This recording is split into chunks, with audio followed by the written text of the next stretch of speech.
Estou gravando esse vídeo com o intuito de refutar o quinto ponto da contra-remonstrância calvinista, mais conhecida como perseverança dos santos. Fazendo um resumo, essa doutrina ela afirma que, uma vez que o indivíduo se converteu em Jesus Cristo, ele jamais poderá perder a salvação. Mas antes de começar a explanar esse texto, eu gostaria de fazer uma observação. Geralmente, o texto mais clássico para se utilizar contra os calvinistas é o de Hebreus capítulo número 6. Aquele texto que diz que aqueles que foram iluminados pelo Espírito Santo e provaram dos dons celestiais e caíram, e a palavrinha mais exata na tradução do grego ali seria apostasia, né? Essas pessoas não podem se renovarem ao arrependimento. Só que o que acontece? Quando você se utiliza desse texto de Hebreus 6 para refutá-los, que realmente é um texto muito bom para refuta, mas o que acontece? Eles começam a fazer alguns malabarismos. Por exemplo, eles dizem que essas pessoas que o texto está tratando, que foram iluminadas e foram participantes, na verdade elas participaram de tudo aquilo, estavam ali no meio da congregação, do ajuntamento, mas essas pessoas nunca foram salvas de verdade. Isto é o que eles alegam. E inclusive alguns afirmam até que o texto está falando sobre judeus, enfim, é um malabarismo colossal. Mas então, por conta disso, eu vou me utilizar desse texto aqui, que para mim é o melhor texto que existe para refutar o quinto ponto calvinista. Não só o quinto ponto, mas como os outros pontos também, haja vista que é uma sistemática e um ponto depende do outro, certo? Está tudo entrelaçado. Esse texto aqui é o texto de Colossenses, capítulo 1, do versículo 21 ao 23. Vamos ao texto então.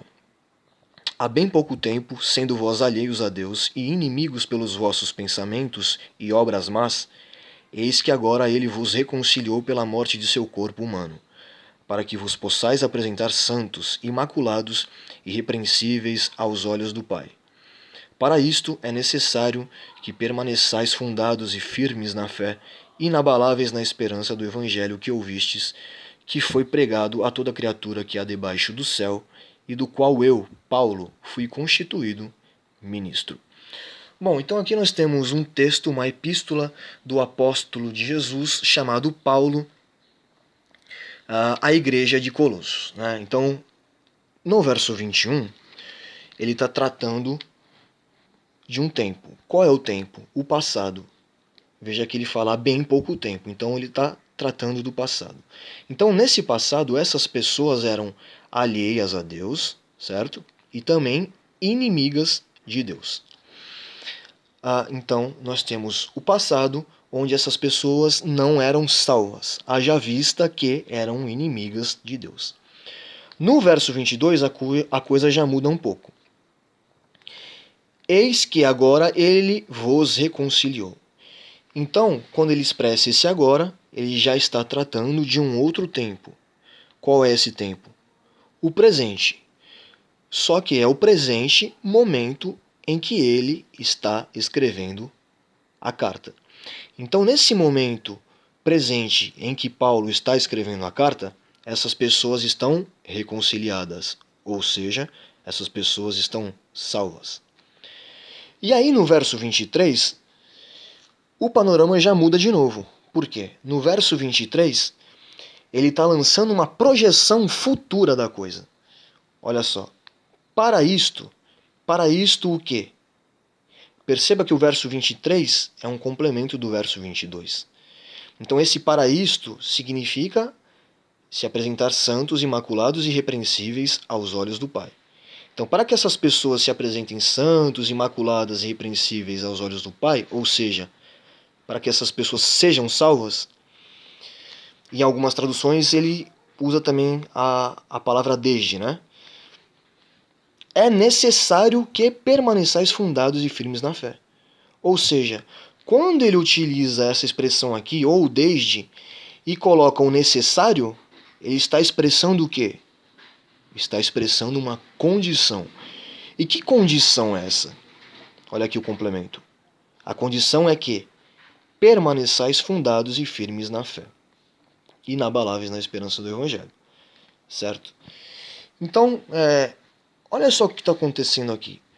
Por que é legal utilizar esse texto? Porque em cada um desses versos existe um tempo diferente. O 21 é o passado, o 22 é o presente momento em que ele está escrevendo a carta, e o 23 ele lança uma projeção futura da coisa.